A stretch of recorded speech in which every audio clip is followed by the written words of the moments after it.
Amin. Silakan duduk Bapak Ibu, Saudara sekalian. Selamat pagi, Shalom. Hari-hari ini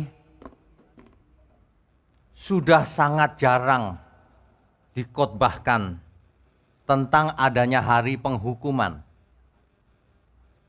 atau penghakiman. Tentang neraka, tentang setan, tentang kematian, jarang sekali dikhotbahkan. Coba Bapak Ibu Saudara perhatikan itu, khotbah-khotbah itu. Nggak ada bedanya dengan para motivator. Cuma memotivasi, hidupmu akan sukses. Everything is going well. Going to be okay. Gitu. Seolah-olah dunia baik-baik saja. Ini sebenarnya mengubah pandangan manusia kepada sesuatu yang lain, yang fantasi. Dunia ini penuh penderitaan. Dunia ini penuh masalah. Itu faktanya. Jangan berhalusinasi, membuat suatu cerita sendiri itu. Kalau kamu sakit akan sembuh, pasti. Faktanya tidak demikian. Apa artinya? Artinya semua yang dikhotbahkan itu salah. Something wrong. Sebab kebenaran selalu sesuai dengan fakta. Tidak bisa disangkal. Percuma orang memotivasi seperti apapun kalau hasilnya tidak sama dengan faktanya. Ya. Gereja yang diharapkan justru memberi peringatan akan manusia, mengubah manusia menjadi seperti motivator. Sehingga kebenaran firman Tuhan tidak sampai kepada jemaat Tuhan. Orang sibuk mengkhotbahkan yang enak-enak didengar, yang menghibur, yang lucu-lucu. Makanya TikTok luar biasa kan? TikTok kan ramai banget tuh. Karena lucu-lucu, menarik. Ya nggak apa-apa sih buat hiburan saja. Tapi kalau kita bicara kebenaran, dasarnya haruslah Alkitab. Jangan asal senang, ini benar nih gitu. Bukan. Si setan itu suka menghibur. Manusia terlena, terbawa akhirnya. Ya, siapapun Bapak Ibu Saudara sekalian, pagi ini mari kita jangan mengeraskan hati, jangan kaku jadi orang, jangan merasa sudah tahu Pak. Hanya gara-gara sudah tua maka merasa sudah tahu. Jangan. Umur kronologis tidak mencerminkan seseorang mengerti kebenaran atau tidak. Ada juga yang berpikir begini, siapapun bakal masuk surga. Ada yang begitu. Karena Tuhan mengasihi manusia, siapapun bakal masuk surga. Kalian buat dosa apapun gak masalah, nanti diampuni Tuhan. Begitu. Itu yang saya sering sebut dengan hyper grace. Hyper grace yang ditekankan berkat dosa gak bermasalah kata dia. Pasti diampuni. Itu di Singapura laris manis tuh.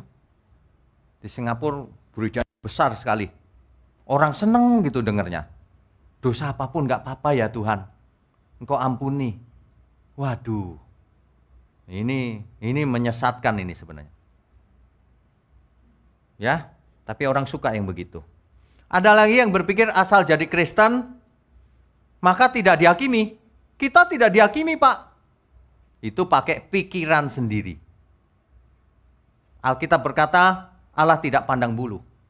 Siapapun harus bertanggung jawab. Kitab suci berkata apa? Karena kita semua akan menghadap tahta pengadilan Kristus. Amin? Untuk apa? Untuk mempertanggungjawabkan apa yang diperbuatnya, apa yang kita perbuat selama kita hidup.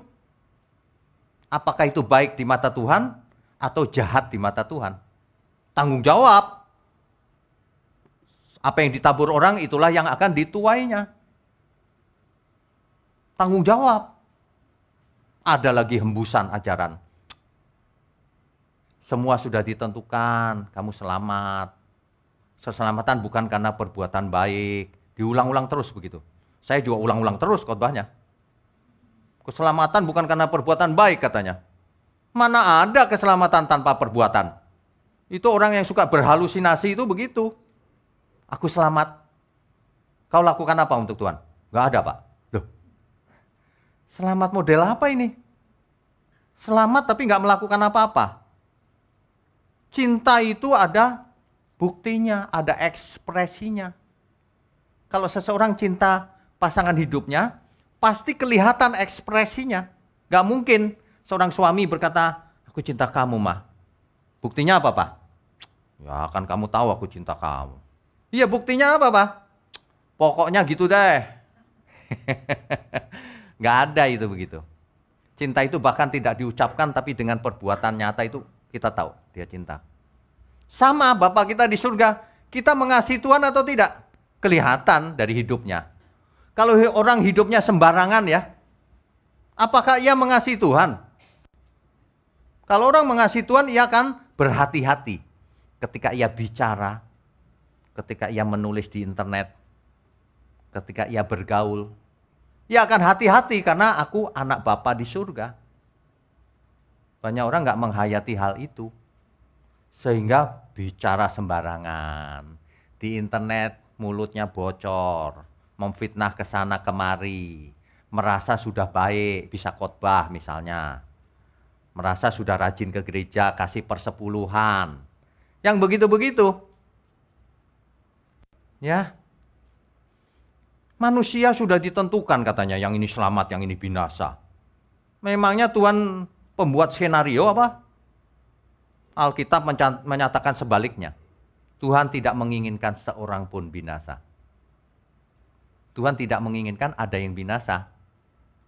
Gak mungkin Tuhan menentukan si A, B, C, D, E itu kubinasakan nanti. Biar belum lahir udah kutentukan dia binasa. Wah, salah besar itu teologi itu. Di Alkitab gak ada soalnya. Ya, ingat saudara, hidup cuma satu kali. Hati-hati mendengarkan firman. Ada banyak yang kelihatannya firman kebenaran, tapi sebenarnya bukan dari Alkitab. Alkitab berkata begini, ada jalan yang disangka lurus, tetapi ujungnya maut ternyata. Hati-hati, jangan setiap khotbah diaminkan. Khotbah itu dianalisa dulu. Ini Alkitab bukan nih? Bukan, coret. Siapapun yang berkhotbah, bahkan kalau ada malaikat turun dari surga, pakai sayap gitu, khotbah, kalau dia nggak sesuai Alkitab, kita usir dia. Pasti itu setan. Sebab si setan itu pintar menyamar sebagai malaikat terang. Hati-hati. Hidup cuma satu kali, kita harus hati-hati dan berjaga-jaga. Sebab nantinya ada penghakiman. Kalau tidak ada penghakiman, Alkitab berkata, ya marilah kita makan minum sepuasnya hari ini. Karena besok kita mati, ya udah nggak ada hitungannya dan kita nggak berasa lagi. Banyak manusia modern tuh ya, ini anak-anak muda nih. Yang tidak percaya adanya surga, adanya neraka. Percayanya hanya kalau nanti mati ya udah nggak berasa. Waduh, ini dia. Masih muda tapi sok-sokan. Merasa kuliahnya sudah tinggi. Kuliah itu nothing, saya kasih tahu. Aku ahli, Pak, ahli fisika, itu nothing. Aku spesialis ini, Pak, nothing. Kenapa? Karena 10, 20 tahun, 30 tahun lagi kau mati. Apakah gunanya semua itu? Kalau tidak berkenan bagi Tuhan. Alkitab jelas loh. Apa gunanya engkau memperoleh seluruh isi dunia ini? Kalau jiwamu binasa. Yang utama jadi keselamatan di dalam Tuhan. Bukan bisnisnya sukses, karirnya tinggi, kaya raya. Bukan itu. Kita harus prioritaskan yang utama pada jalur yang utama dulu, baru yang lain-lain kita bahas. Jangan melenceng. Banyak orang ke gereja cuma cari mujizat, melenceng. Tiap kali ke gereja yang omongannya mujizat terus, kesembuhan terus. Seolah-olah seluruh jemaat itu penyakitan semua. Sakit gak sakit carinya mujizat. Kan aneh. Mujizat yang sesungguhnya malah gak dicari. Mujizat yang sesungguhnya itu apa? Kesembuhan. Kesembuhan jiwamu, bukan fisiknya. Kesembuhan jiwa malah nggak dicari. Aneh loh manusia itu. Kalau belajar manajemen aja pinter. First thing first katanya. Prakteknya enggak. Apa yang utama? Keselamatan jiwa. Kalaupun penyakitku nggak sembuh, nggak masalah. Asal Tuhan berkenan. Ada amin nggak nih? Nah, ya iyalah, kalau nggak mau ngapain? Ya, penghakiman seringkali diartikan orang itu sebagai pengadilan. Jadi ada orang-orang tertentu yang berpikir itu begini. Nanti kalau mati, terus Tuhan Yesus datang, semua orang dikumpulkan seluruh dunia, ngantri. Terus ada pengadilannya. Satu, si A masuk, disetelin film. Dulu kamu hidupnya gitu kan? Ya udah, kamu jahat kan? Gelinding sana ke neraka. Oh baik, ke surga. Seolah-olah begitu penghakiman itu. Seolah-olah kalau Tuhan Yesus datang digelar penghakiman. Padahal bukan begitu. Nah, pagi ini semuanya harus sudah mengerti supaya kita hidup dalam kebenaran. Kalau orang hidup dalam kebenaran itu mantap. Dalam segala aspek hidupnya. Yang masih muda kalau cari jodoh yang benar. Kuliah yang benar. Rumah tangga yang benar di dalam Tuhan. Sehingga nanti satu keluarga bisa sampai ke surga sama-sama. Kita menjadi satu di surga. Ada amin semua? Kita beri kemuliaan untuk Tuhan. Sebenarnya kata hakim di Alkitab tidak selalu berarti menghakimi, mengadili. Tidak selalu. Ya, contohnya, Hakim-Hakim pasal 2 ayat 16. Saya bacakan ya. Kitab Hakim-Hakim pasal 2 ayat 16. Saya ingatkan Bapak Ibu yang, waduh perjanjian lama aku males bacanya Pak. Saya ingatkan, kita ada online Bible study. Setiap Rabu malam. Melalui Zoom. Itu urut dari kitab Kejadian, Keluaran, Imamat. Kita urutin semua. Supaya semua orang ngerti. Karena selama ini kalau baca perjanjian lama ya, ini memperanakan ini anaknya ini anaknya ini anaknya ini. Tidur. Ngantuk, saya juga ngantuk kalau suruh baca ini anaknya ini. Udah gitu nggak kenal semua lagi, ini siapa sih? Ngantuk saudara, itu beneran loh, semua orang ngantuk. Kalau cuma silsilah doang. Makanya ikut online Bible study. Supaya tahu, oh ternyata begitu. Gitu ya. Itu silsilah itu ada ribuan nama loh. Bagaimana orang bisa nggak ngantuk? Ya, ikut online Bible study. Nah, yang sudah lewat ada di YouTube juga. Tinggal diikutin urut. Saya sarankan semua mulai dari kitab Kejadian 50 sesi. Kalau itu diikuti ya, itu fondasi dari seluruh kebenaran yang akan datang. Ya. Hakim-Hakim 2 ayat 16. Maka Tuhan membangkitkan hakim-hakim yang menyelamatkan mereka dari tangan perampok itu. Tuhan membangkitkan hakim-hakim. Ingat ya, kalau baca Alkitab itu jangan letterlux. Letterlux itu apa? Harafiah. Literal apa adanya. Karena kalimat di Alkitab itu ada yang letterlux, harafiah, ada yang figuratif atau kiasan atau perumpamaan. Tidak boleh diartikan secara harafiah. Ingat ya baik-baik ya. Contohnya ini, Hakim-Hakim 2 ayat 16. Maka Tuhan membangkitkan hakim-hakim. Membangkitkan Pak, tadinya mati. Bukan begitu. Artinya Tuhan mendatangkan hakim-hakim. Nah, hakim-hakim di sini dipakai kata dalam bahasa Ibrani syafat. Syafat. Artinya yang pertama, mengadili. Betul. Hakim dalam arti mengadili. Yang kedua, menjatuhkan hukuman. Masih dalam rangka pengadilan. Yang ketiga, memerintah. Itu arti hakim di Alkitab. Memerintah. Yang keempat, memimpin. Nah, kalau kita lihat ini, maka Tuhan membangkitkan hakim-hakim yang menyelamatkan mereka dari tangan perampok itu. Ceritanya bangsa Israel berbuat dosa, di dalam dosa menyakiti hati Tuhan. Lalu bangsa Kanaan menyerang, Israel ditindas, menderita. Lalu Tuhan membangkitkan hakim-hakim. Apa maksudnya? Untuk menghukum Israel? Bukan. Untuk menjadi pemimpin yang menyelamatkan Israel. Hakim-hakim. Salah satunya Simpson. Hakim-hakim. Dan lain-lain. Ada banyak hakim. Itu bukan hakim seperti di pengadilan gitu, bukan. Tapi memerintah, memimpin, membebaskan. Itu hakim artinya. Dalam 1 Korintus 6 ayat 3. 1 Korintus 6 ayat 3. Tidak tahukah kamu bahwa kita akan menghakimi malaikat-malaikat? Bagaimana mengartikannya? Kita loh yang menghakimi malaikat di surga nanti. Gimana mengartikannya? Mengadili gitu? Bukan. Memerintah. Kenapa kita bisa memerintah para malaikat? Karena di surga kita akan memerintah bersama Tuhan Yesus. Sedangkan malaikat-malaikat melayani pemerintahan di surga. Makanya dikatakan kita akan memerintah, menghakimi malaikat-malaikat.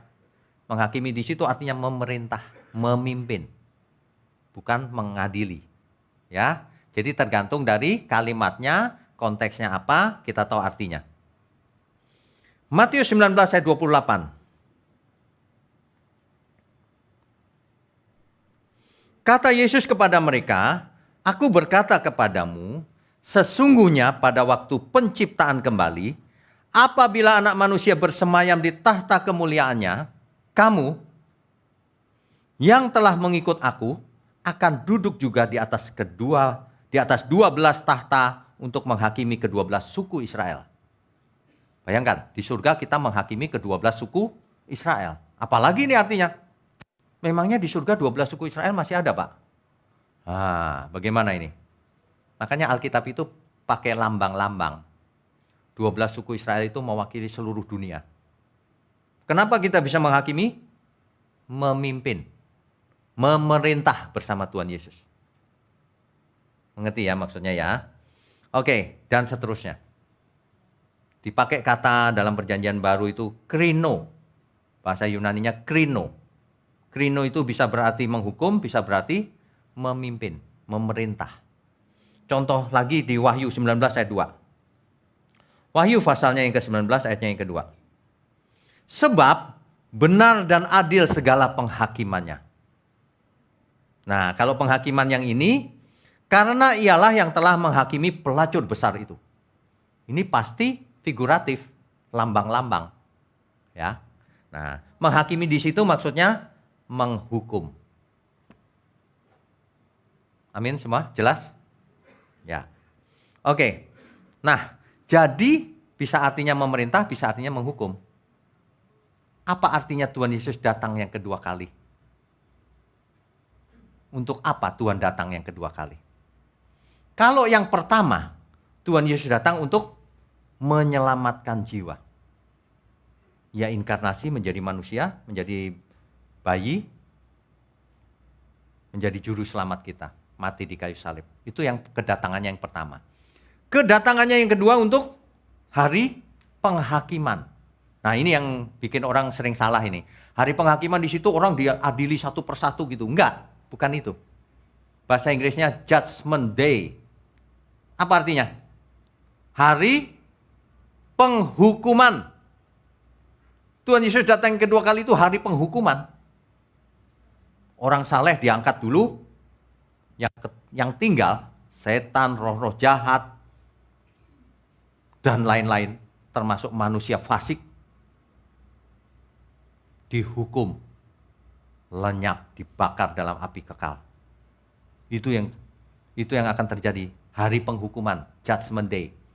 Jadi jangan pernah membayangkan suatu hari nanti, itu semua diadili satu-satu. Gak tahu ide dari mana ya kok suruh nonton film segala. Ya loh, zaman dulu saya diceritain, nanti nonton film. Loh, nonton film? Gak ada itu. Judgment Day itu, hari penghukuman itu. Langit dan bumi akan jadi lautan api. Orang fasik ketinggalan semua. Setan, iblis, roh jahat, gondoruo, dan teman-temannya itu. Semua ditinggal di bumi. jadi lautan api, jadi neraka. Habis semuanya. Termasuk orang-orang fasik. Makanya ketika hidup, kalau kita tidak percaya, nanti nyeselnya luar biasa. Kata pendeta itu nakut-nakutin doang gitu, kata anak muda. Kamu nggak tahu apa-apa ngomong, umur baru berapa. Ilmu juga baru berapa kau punya. Ya, jangan sombong. Ya, kamu belum pernah tua. Ya. Kalau orang sudah tua sudah tahu tuh, mengalami banyak hal. Ya. Tanya orang yang lebih senior. Jangan berani sama orang tua. Jangan sok tahu. Ya, yang masih muda nih, jangan sok tahu, ya. Oke. Kita baca perikop lengkapnya. Apa yang terjadi ketika Tuhan Yesus datang kembali. 2 Petrus pasal 3. 2 Petrus pasal 3, ayat 3 sampai 14. Kalau baca Alkitab jangan satu ayat, saudara. Mesti lengkap. Ada nggak dari antara saudara kalau baca novel satu baris? Nggak ada dong. Ada nggak yang nonton film?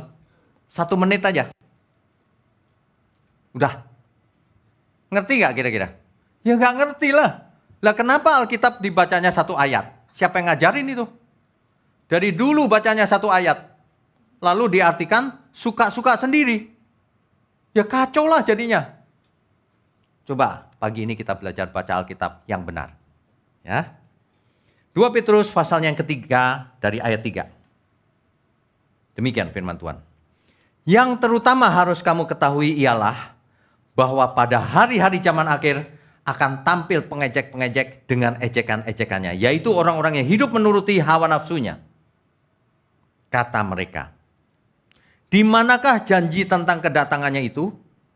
Sebab sejak bapak-bapak leluhur kita meninggal, segala sesuatu tetap seperti semula pada waktu dunia dijadikan. Mereka tidak mau, sengaja tidak mau tahu bahwa oleh firman Allah, langit telah ada sejak dahulu dan juga bumi yang berasal dari air dan oleh air. Dan bahwa oleh air itu bumi yang dahulu telah binasa dimusnahkan oleh air bah. Jadi begini saudara, di zaman akhir banyak orang suka ngeledek. Tuhan Yesus datang, mana? Dari dulu waktunya sudah dekat, mana? Gitu, ngeledek itu terus, nantangin. Itu banyak, udah dicatat di Alkitab sejak dulu. Padahal mereka ngomong gini, bumi ya gini-gini aja dari dulu, mana Tuhan katanya datang gitu. Mana buktinya itu orang jahat, korupsi dan sebagainya, malah aman. Ini orang baik, mati muda. Waduh, apalagi kalau orang membaca ayat, 1 ayat. Wah bisa bingung Bapak Ibu. Sebab ada ayat di Amsal yang bunyinya begini. Makanya jangan terlalu baik, nanti umurmu pendek. Bingung gak? Ada juga loh ayat itu. Padahal itu gaya bahasa. Orang artikan literal, jadi kacau kan. Jangan terlalu baik katanya, nanti umurnya pendek. Makanya banyak orang berkata begitu kan. Orang baik itu kenapa ya umurnya pendek ya? Gitu. Padahal enggak juga. Orang jahat yang umurnya pendek juga banyak. Itu enggak ada polanya. Umur itu enggak ada polanya. Ya, yang ada polanya itu begini. Kalau makan sembarangan, nah cenderung nanti umurnya pendek. Kalau itu benar. Kalau makannya diatur, cenderung agak panjang. Tapi ya enggak gitu juga. Makannya sehat banget nih. Luari nyebrang jalan kena nabrak bajai ya habis juga. Ya. Oke. Tadi sampai ayat berapa tadi? 6 ya. Perhatikan ayat 6 ini. Dan bahwa oleh air itu bumi yang dahulu telah binasa dimusnahkan oleh air bah. Bapak Ibu tahu dong ini peristiwa apa? Nuh. Jadi dulu itu ribuan tahun yang lalu itu bumi pernah kiamat. Kiamat kecil. Yaitu oleh air bah. Seluruh bumi dipenuhi oleh air bah. Bahkan banjirnya itu melebihi puncak gunung. Ya jelas api semua. Yang hidup saat itu ada berapa orang? 8. Mungkin itu sebabnya ya angka 8 katanya bagus. Iya mungkin, ini kan cuma mungkin. 8 orang yang memulai kehidupan lagi. Nuh, istrinya, anaknya 3, menantunya 3, 8. Bapak Ibu Saudara yang bisa nulis Mandarin, tulis itu. Apa artinya kapal besar itu? Kapal besar, coba hurufnya diperhatikan. Ternyata terdiri dari angka 8, ada angka mulut, orang, 8 orang, di kapal kecil. Itu cerita Nuh. Banyak orang nggak tahu bahwa orang China itu dulunya pecahan Menara Babel lari ke timur. Menjadi orang China, bangsa China. Seluruh huruf-huruf Mandarinnya itu menceritakan kisah Alkitab. Suatu hari kita ulang lagi soal itu ya. Di online Bible Study sudah saya bahas soal itu. Jadi kalau itu nggak bisa direkayasa, tanya aja yang pintar Mandarin. Berapa bulan yang lalu ya, saya lupa persisnya. Saya khotbah di gereja Cina bawah tanah. Kan nggak dapat izin tuh, lewat Zoom. Sehingga yang ikut itu wajahnya nggak tampil semua. Nama aja nggak berani tampil mereka. Nomor-nomor gitu. Kayak nomor tahanan aja. Saya jadi nggak bisa lihat orang. Yang saya lihat cuma teman saya yang Indonesia di sini gitu, Zoom. Satu lagi penerjemahnya dari Taiwan. Karena saya nggak bisa bahasa Mandarin kan. Penerjemah dia ngomong apa, dia ngomong gitu. Sampai orang Chinanya bingung. Ini nggak bisa ngomong tapi cerita tentang huruf China. Bener lagi. Waduh. Ya saya bilang saya belajar. Coba bener apa enggak, saya bilang. Bener sih. Tapi selama ini kok saya nggak ngerti ya. Di depan mata loh padahal. Tiap hari dia pakai hurufnya. Nggak mengerti. Ya, kebenaran itu luar biasa, saudara. Kalau yang masih muda biasanya, mana buktinya? Tuhan sediakan bukti.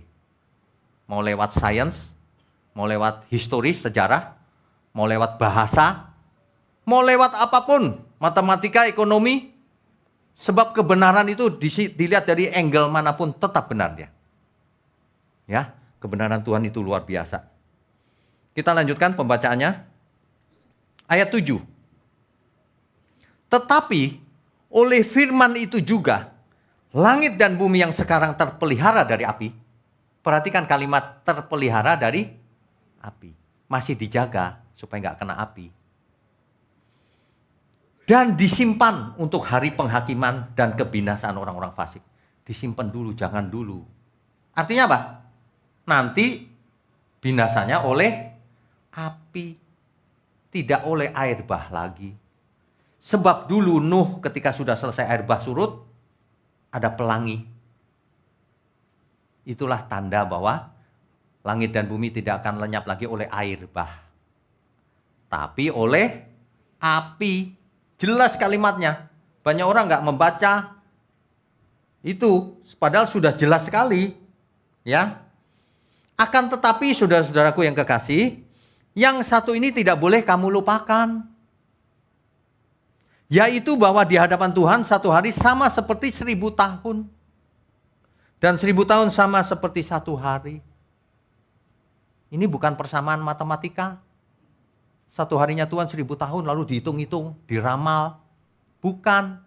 Ini suatu kiasan. Waktunya Tuhan tidak sama dengan waktunya kita. Maksudnya itu. Jangan suka membaca secara literal. Ya. Ayat 9. Tuhan tidak lalai menepati janjinya. Sekalipun ada orang yang menganggapnya sebagai kelalaian. Mana katanya datang, mana gitu. Tetapi ia sabar terhadap kamu. Kenapa? Karena ia menghendaki supaya jangan ada yang binasa. Ini tulisan eksplisit tertulis. Makanya orang yang mengajarkan Tuhan dari sejak dunia belum dijadikan sudah menentukan yang ini selamat, yang ini binasa. Salah besar. Tidak ada di Alkitab itu.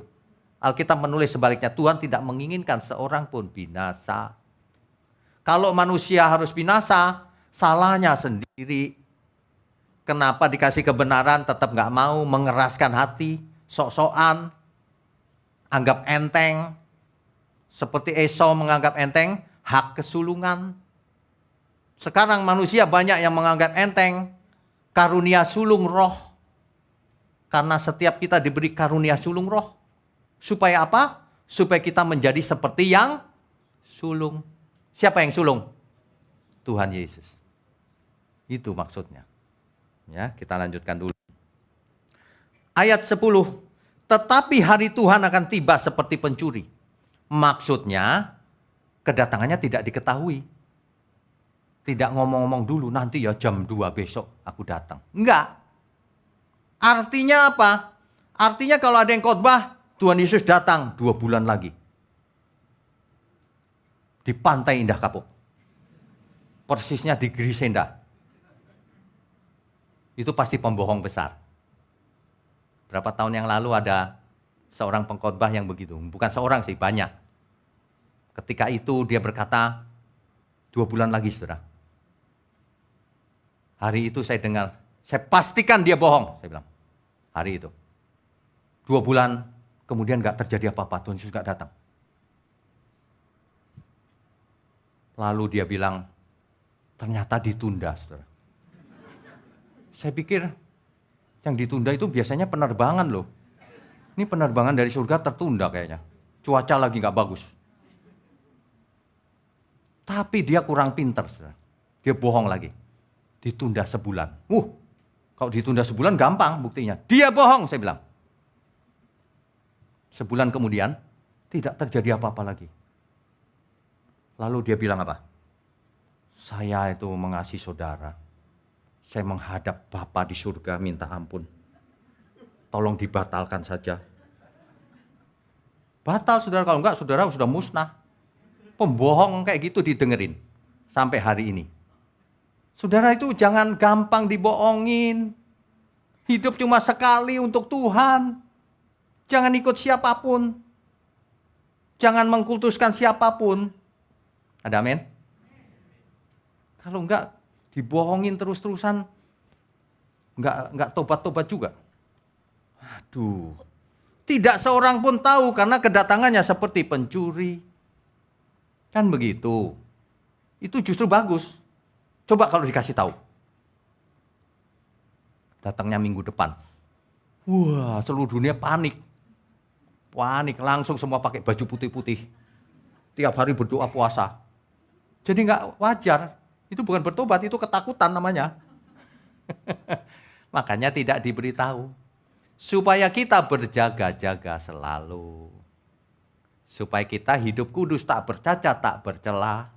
Sehingga setiap saat kalau Tuhan datang, aku siap Tuhan. Amin. Kita beri kemuliaan untuk Tuhan.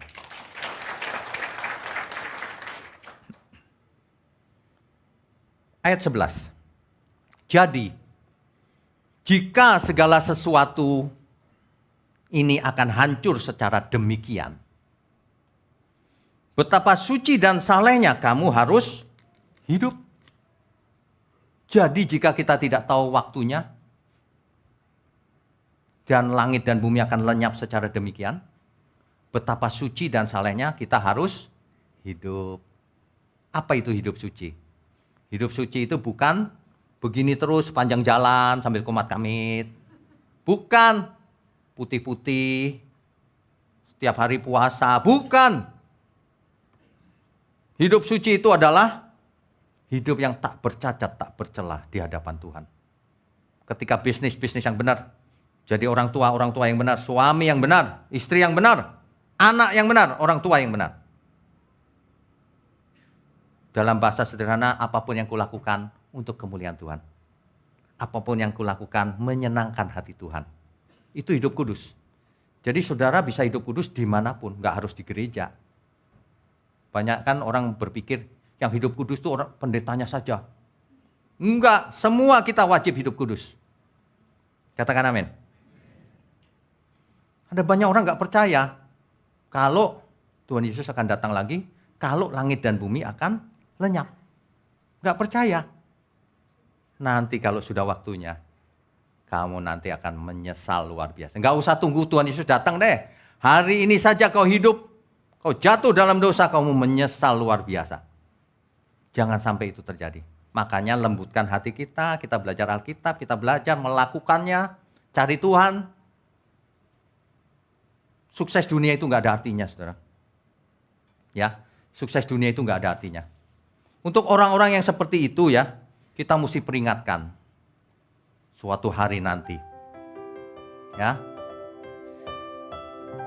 Suatu hari nanti kan jadi mentari takkan bersinar lagi. Suasana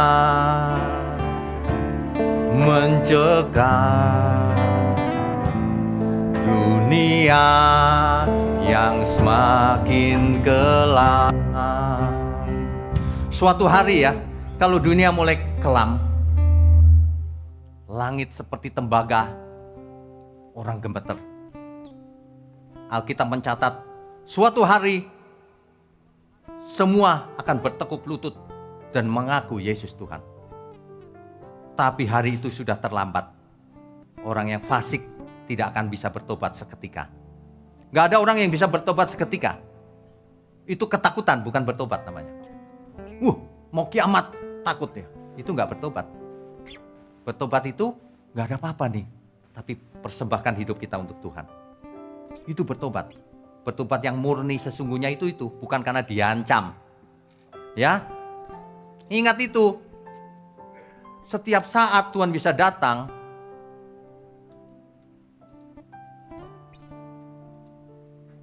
Kalau ada orang gak percaya, peringatkan itu, saudara. Suatu hari nanti kan jadi mentari takkan bersinar lagi. Suasana mencekam, dunia yang semakin kelam. Suatu hari kalau dunia semakin kelam, tanda-tanda zaman sudah segera berakhir. Meskipun kedatangannya kita tidak tahu, tapi tanda-tandanya kita tahu. Orang yang hari itu tidak cinta Tuhan, dia bingung, ketakutan. Tapi orang yang cinta Tuhan mulai sekarang, pada hari itu justru tidak takut. Justru itulah yang kita nanti-nantikan. Iya, ketika Tuhan mau datang itu. Tuhan, Engkau mengingat aku waktu alam semesta menderu. Engkau datang sebagai Raja, menjemput orang saleh semua. Harimu yang mulia,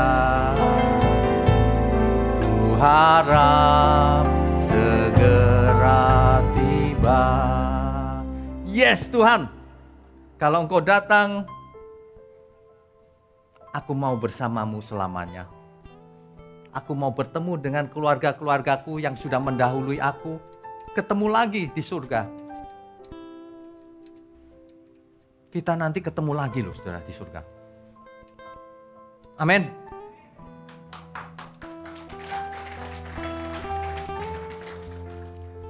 Tapi jangan buat dosa. Jangan buat dosa lagi mulai sekarang. Dulu buat dosa Pak, yang dulu lupakan saja. Tuhan tidak berurusan dengan masa lalumu. Tuhan berurusan dengan setiap kita, masa depan kita. Apakah kita mengasihi Tuhan atau tidak? Semua orang berbuat dosa di masa lalunya. Pasti. Jangan dihiraukan masa lalu. Ke depan jangan buat dosa lagi. Sebab jika hari itu tiba, jangan sampai kita menyesal. Justru itulah kebahagiaan kita. Ketika Tuhan Yesus datang kembali, penderitaan di dunia ini berakhir. Setan-setan juga berakhir. Semua yang jahat-jahat berakhir. Kedatangannya yang pertama menyelamatkan. Dicatat ayatnya saja. Lukas 19 ayat 10 dan Yohanes 3 ayat 17. Tetapi kedatangannya yang kedua, parousia namanya. Parousia itu untuk menghukum. Bukan dengan cara pengadilan itu, tidak. Ketika Tuhan Yesus datang kembali, di awan-awan, tidak nginjek bumi. Untuk apa nginjek bumi? Di awan-awan kata Alkitab. Lalu yang mati di dalam Tuhan, bangkit lebih dahulu. Bangkit itu artinya diberi tubuh baru.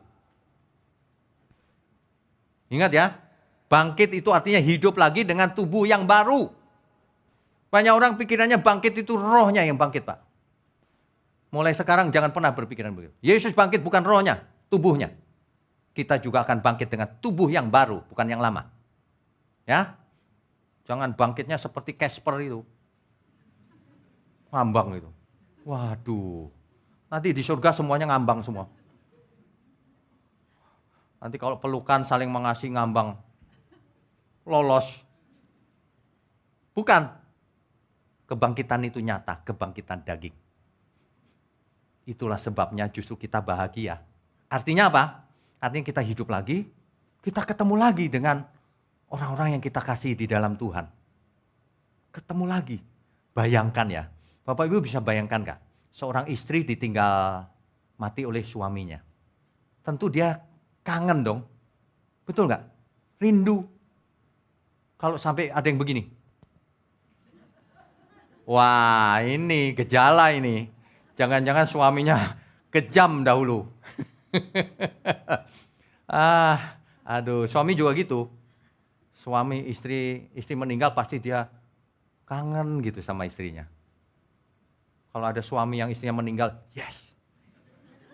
Waduh, ini gawat nih. Yang begitu-begitu pasti nggak ketemu lagi. Tempatnya beda. Entah siapa yang ke surga, entah siapa yang ke neraka. Atau dua-duanya ke neraka. Aduh, jangan ya Bapak Ibu. Mulai ke depan ini kita berubah. Jangan dipertahankan dosa itu. Ketika Tuhan Yesus datang, yang mati dibangkitkan, punya tubuh baru, lalu naik bersama Tuhan. Yang masih hidup gimana Pak? Kalau nanti sore Tuhan Yesus datang, kita masih hidup kan? Apa yang terjadi dengan kita? Tubuh kita diganti yang baru. Lalu naik bersama Tuhan. Di awan-awan, dan bersamanya selama-lamanya di langit yang baru, bumi yang baru. Mantap. Justru itu sebenarnya yang kita nantikan. Kalau bisa kita nggak usah mati, Tuhan Yesus datang. Enak kan? Dijemput. Dan nggak mungkin batal lagi. Yang batal-batal itu karangan manusia itu. Heran ya, orang berani ngarang ya. Tuhan akan membawa setiap orang saleh ke langit yang baru dan bumi yang baru. Waktunya tidak seorang pun tahu. Nanti dicatat. 1 Tesalonika 4 ayat 16 sampai 17. Kemudian 2 Petrus 3 ayat 10 yang tadi itu kedatangannya seperti pencuri. Wahyu 3 ayat 3, Wahyu 16 ayat 15. Kalau Bapak Ibu perhatikan ya, kalau kita belajar sesuatu itu harus ada what. What itu apanya? Apa sih penghukuman itu? Penghakiman itu apa sih? Nah, harusnya sudah mengerti. 1, what. Kedua, why. Kenapa dihakimi? Karena ada orang fasik, ada orang benar, harus dipisah. Satu dibawa ke surga, satu ditinggal di neraka. Itu sebabnya setiap orang harus menghadap tahta pengadilan Kristus. Mempertanggungjawabkan apa yang diperbuatnya selama ia hidup. Jadi mulai sekarang baik kau makan, minum, apapun lakukan untuk Tuhan. Makanya jangan ngomong sembarangan, nanti dimintain pertanggungan jawab. Kan begitu. Yang ketiga, where, di mana? Jelas, di surga dan di neraka. Neraka itu apa? Bumi yang jadi lautan api. Siapa? Dibagi dua. Who? Orang saleh dan orang fasik. Setan-setan, roh jahat dan orang fasik. When? Kapan? Tidak diketahui waktunya. Setiap saat. Bagaimana? How? Tuhan Yesus datang. Semua dibangkitkan. Menyongsong Tuhan di angkasa. Langit baru, bumi baru. Gak ada itu digelar pengadilan. Tuhan Yesus datang, pinjam pengadilan pusat Jakarta. Lalu setiap orang dipanggilin, ngantri. Gak ada. Tuhan Yesus datang di angkasa, orang semua langsung, orang saleh dibawa. Selesai, itu judgment day, hari penghukuman. Bukan hari pengadilan, bukan hari penghukuman. Amin ya. Sebenarnya kita sudah dihakimi ketika kita hidup. Sebenarnya setiap orang sudah tahu mau ke neraka atau ke surga. Lah kalau kita jahat sama orang, masa berharap ke surga? Error pikirannya. Kita sudah tahu sebenarnya. Ketika seseorang menutup mata, jerak, sudah tahu. Sudah dipisah itu. Pengadilan sudah terjadi. Orang fasik, rohnya menuju ke alam maut. Hades atau Sheol. Orang benar, rohnya akan di Firdaus bersama Tuhan. Menunggu Tuhan Yesus datang kembali, semua mengalami kebangkitan. Tapi orang saleh dibangkitkan untuk bersama Tuhan, orang fasik dibangkitkan untuk ditinggal di bumi yang jadi lautan api. Amin ya semua ya. Itulah sebabnya betapa suci dan salehnya kamu harus hidup. Betapa suci dan salehnya kamu harus hidup. Itu kuncinya di situ, yang lain lupakan deh. Aku percaya Pak, ya percuma kalau nggak hidup kudus. Percaya macam apa yang tidak diekspresikan dengan hidup kudus? Itu yang penting. Nah hidup kudus itu perlu belajar. Siapkan akal budimu. Jangan pakai akal Pak, jangan pakai pikiran. Jangan mau dibohongin, pakai pikiranmu.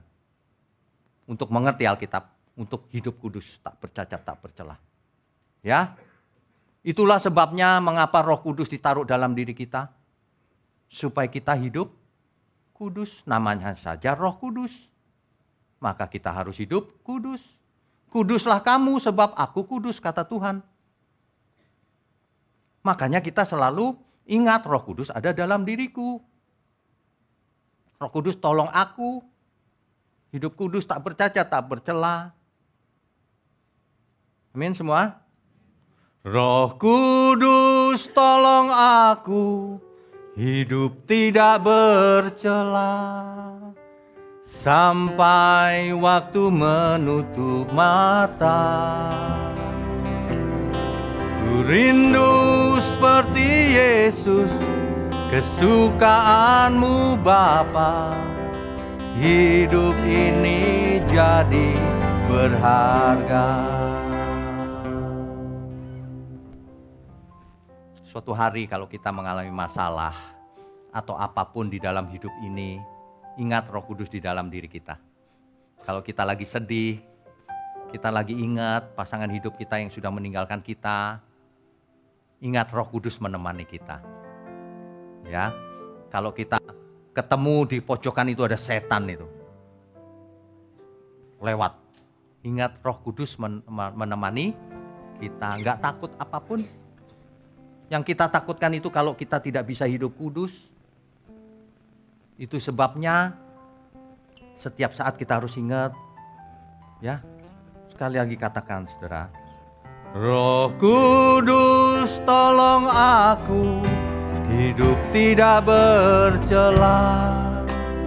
Sampai waktu menutup mata. Ku rindu seperti Yesus, kesukaanmu Bapa. Hidup ini jadi berharga. Hidup ini jadi berharga kalau kita hidup kudus. Banyak orang merasa begini, hidup ini jadi berharga kalau aku kaya raya, kalau aku berkuasa. Salah. Itu nothing di hadapan Tuhan. Apa gunanya kau peroleh seluruh dunia ini, tapi kau merugikan dirimu sendiri, membinasakan dirimu sendiri. Itu sebabnya hidup satu kali ini harus dipersembahkan kepada Tuhan. Seluruh hidup kita, bukan cuma hari Minggu, bukan cuma 10%, semuanya berikan kepada Tuhan. Diberikan kepada Tuhan artinya bukan diberikan kepada gereja, bukan. Semuanya gunakan untuk kepentingan Tuhan. Untuk keluarga, untuk anak-anak, orang tua, pasangan hidup, bahkan untuk saudara-saudara, tetangga. Semuanya memuliakan Tuhan, mendukung pekerjaan Tuhan. Kalau pas-pasan nggak usah ikut mendukung dalam hal dana atau uang, nggak usah. Tapi doa, menyebarkan link-link kebenaran ini biar orang lain pun diselamatkan. Jangan cuma kita yang mengerti. Banyak orang di luar sana, itu pikirannya cuma begitu. Aku pengen tas mahal. Kalau aku pengen tas mahal, aku klaim janji Tuhan. Nah, gitu-gitu aja. Memangnya kalau diklaim janji Tuhan, lalu tas turun dari surga gitu? Gak ada begituan. Justru Alkitab berkata sebaliknya. Dia menghajar anak yang dikasihnya. Kita dihajar Tuhan. Supaya apa? Rohani kita kuat. Meskipun aku berjalan dalam lembah kekelaman, aku tidak takut bahaya. Sebab gadanya menghibur aku. Begitu mestinya. Mestinya iman kita itu tough, mantap. Dalam kesusahan pun tetap tahu Roh Kudus ada dalam diriku. Ia menemani aku dalam suka maupun duka. Ada amin semua? Ada banyak hal ya dalam dunia ini yang seringkali manusia anggap enteng. Ketika masih hidup, sehat seperti ini, bisa mendengar firman, mereka malah nggak mau dengar firman. Nanti kalau sudah detik terakhir, tolong panggilin Pak Pendeta. Udah detik terakhir tuh. Kalau dokter udah bilang, boleh makan apa aja. Loh, maksudnya gimana dok? Kan nggak sehat dok. Udahlah, boleh apa aja boleh. Dok, durian boleh dok? Boleh. Makin banyak makin cepet. Aduh, minta ampun deh. Jangan sampai begitu. Banyak orang itu ya alasannya begini. Itu loh Pak, seperti penjahat di samping Yesus. Terakhir bertobat, langsung masuk Firdaus. Enak kan Pak? Jadi setiap hari buat dosa aja, nggak apa-apa. Nanti terakhir baru panggilin Pak Pendeta. Nah, gitu. Dipanggil Pak Pendeta, dia di ICU. Pak Pendetanya ngebut, macet. Nggak sempat datang, terus gimana? Sempat datang juga belum tentu bertobat dia, saking ketakutan aja, pegangin tanganku Pak. Emangnya dipegangin tangan pendeta bisa ke surga apa? Iya kan? Lagi pula saya itu heran loh sebenarnya. Di Bukit Golgota itu ada 3 salib. Di tengahnya Tuhan Yesus, di kiri kanannya penjahat itu kan. Lah kok orang-orang mau niru penjahat ya? Aneh gak itu? Nanti aja bertobatnya terakhir seperti penjahat itu. Loh kok mau jadi penjahat itu ya? Kan mestinya seperti Tuhan Yesus. Lah kok miring? Seperti penjahat itu, terakhir aja bertobatnya katanya. Saya cuma mau beritahu ya, kalau orang bertobatnya terakhir, dia bayar harganya luar biasa mahalnya. Selama ia hidup, ia jatuh dalam dosa, menderita ini, menderita itu, banyak sekali. Gak perlu sebenarnya. Selama kita hidup, hiduplah kudus, tak bercacat, tak bercela. Sehingga semua orang yang bertemu dengan kita merasa diberkati. Bisa mencium aroma surgawi dari hidup kita. Kan begitu kan? Jangan sampai, ini aroma apa ini? Kok kayak neraka? Jangan sampai begitu. Dikit-dikit kasar mulutnya, pelit, gak suka menolong, hitung-hitungan, iri sama temen. Lah kan repot begituan. Iya kan? Hidup cuma sekali aja kok begitu. Padahal Tuhan janjikan langit yang baru dan bumi yang baru. Kalau orang tahu hal itu ya, betapa nilainya itu. Pasti berubah. Makanya di gereja itu harus ditekankan. Ada hari penghukuman yang memisahkan. Satu ke neraka, satu ke langit baru, bumi baru. Kita mau pilih mana? Kita seperti Adam di Eden, dengar suara yang mana? Suara si ular atau suara Tuhan? Amin semua? Kau janjikan langit baru dan bumi yang baru, di mana tiada air mata, duka cita.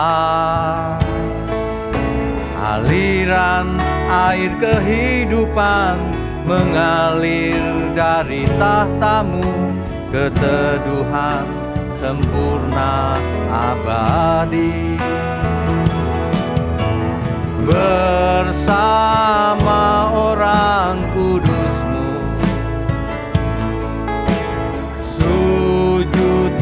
menyembah selamanya. Rinduku, hausku, bilakah ku diam di sana. Mantep. Kalau kita mengerti kebenaran, setiap hari kita semangat, saudara. Semangat. Banyak orang itu nggak bisa semangat karena pengertiannya salah. Aku tiap hari cuma jadi tukang nasi goreng, Pak. Nggak enak jadi itu tukang konglomerat. Pola pikirnya salah. Saudara ya, saya itu membayangkan kalau saya jadi tukang nasi goreng, tetap semangat, tetap happy saya. Sambil makan, sambil goreng nasi goreng, Tuhan luar biasa. Ia pun mengasihi aku. Aku mau hidup tak bercacat, tak bercelah. Jangan micin dituangin. Itu meracuni orang namanya. Masa yang benar, ya. Iya loh, serius saya lagi membayangkan kerja keras, nasi goreng, pulang malam capek, enak. Lagi tukang nasi goreng duitnya banyak, saya kasih tahu. Iya, jangan anggap enteng, ya. Jadi apapun kita mesti kalau kita mengerti bahwa kita anak Allah, maka kita akan happy. Itulah yang dimaksud damai sejahtera yang diberikan Tuhan tidak sama dengan dunia ini. Sebab damai dunia ini jika saldonya naik, jika uangnya banyak, lega. Kalau uangnya turun, sesek. Kayaknya mampet nih Pak. Bukan. Jangan saudara. Apapun yang terjadi, kita happy-happy saja bersama Tuhan. Kita kerja keras, jujur, bertanggung jawab, menjadi berkat. Berkat tidak harus bagi uang loh. Berkat itu bagi kebenaran. Menemani jika ada orang yang lagi sedih, memberi penghiburan. Iya kan? Pasangan hidup, anak dididik yang benar di dalam Tuhan. Jangan cuma pintar sekolahnya toh, percuma itu. Mengerti kehendak Tuhan sehingga ia melakukan tugasnya, profesinya apapun untuk Tuhan. Itulah ibadah. Ibadah itu dalam setiap aspek hidup kita. Amin ya semua. Kita beri kemuliaan untuk Tuhan. Saya undang semua untuk bangkit berdiri.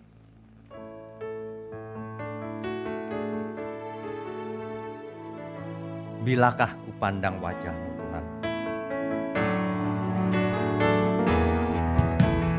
Bilakah ku pandang wajah-Mu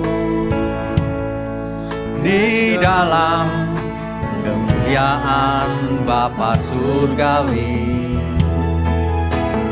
Rinduku, hausku akan diri-Mu.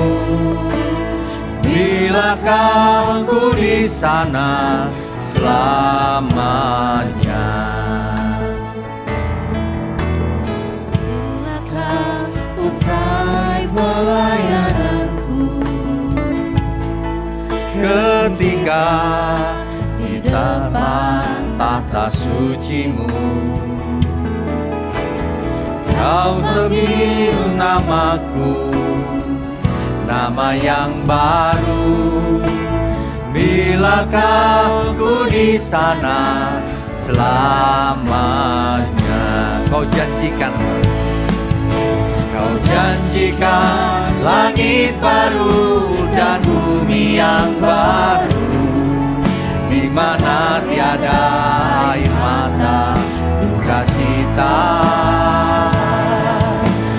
Aliran air kehidupan mengalir dari tahta-Mu, kesejukan sempurna abadi. Bersama orang kudus-Mu, sujud menyembah selamanya.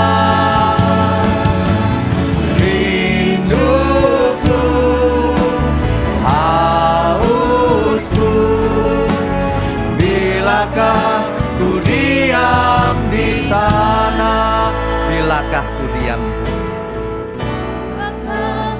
Ku diam di sana. Bilakah ku diam di sana?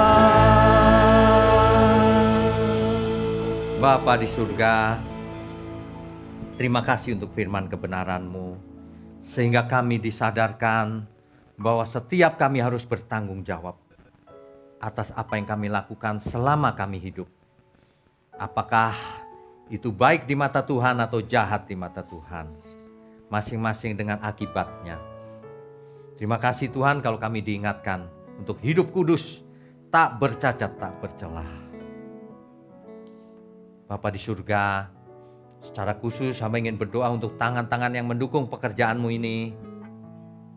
Kau berkati hidupnya, agar menjadi berkat bagi sesamanya dimanapun mereka berada. Terima kasih Tuhan. Tuhan pakai gereja-Mu di tempat ini, semakin hari semakin heran, menyelamatkan banyak jiwa, memanggil banyak jiwa untuk datang mendengar firman-Mu dan diubahkan. Terima kasih Tuhan. Sebelum kami sudahi pertemuan ini, kami mau angkat tangan kami tinggi-tinggi, mohon curahkan berkat-Mu atas kami. Mari Bapak Ibu Saudara sekalian, angkat tanganmu tinggi-tinggi. Kami sambut segala berkat yang turun dari surga. Berkat jasmani, berkat rohani, sehat, umur panjang, di dalam nama Bapa, Putra dan Roh Kudus, di dalam nama Tuhan Yesus Kristus. Haleluya. Semua yang percaya katakan amin. Amin. Amin. Saudara sekalian, bicara soal kebenaran, setiap orang merasa benar. Makanya semua kecap dinomor satukan. Ada orang yang mengatakan saya paling benar, ini paling benar, itu paling benar. Mana sebenarnya yang paling benar? Oleh sebab itu, hadiri seminar 7 natur kebenaran dan aplikasinya. Seminar ini wajib dihadiri oleh para teolog, apologet, pengkhotbah, bahkan oleh para jemaat sendiri, agar kita bisa membedakan manakah yang benar, manakah yang salah. Inilah alat uji kebenaran yang sangat objektif dan alkitabiah. Pastikan saudara ikut dan ajak seluruh saudara dan sahabat-sahabat. Bapak-bapak dan ibu-ibu yang terkasih dimanapun berada, yuk kita belajar pelajaran Alkitab bersama secara online setiap hari Rabu jam 7 malam bersama pendeta Bapak Wiknyo Tanto secara online, bisa melalui Zoom. Tetapi kita harus mendaftarkan dulu ke nomor berikut ini. Selamat bergabung dan Tuhan Yesus memberkati.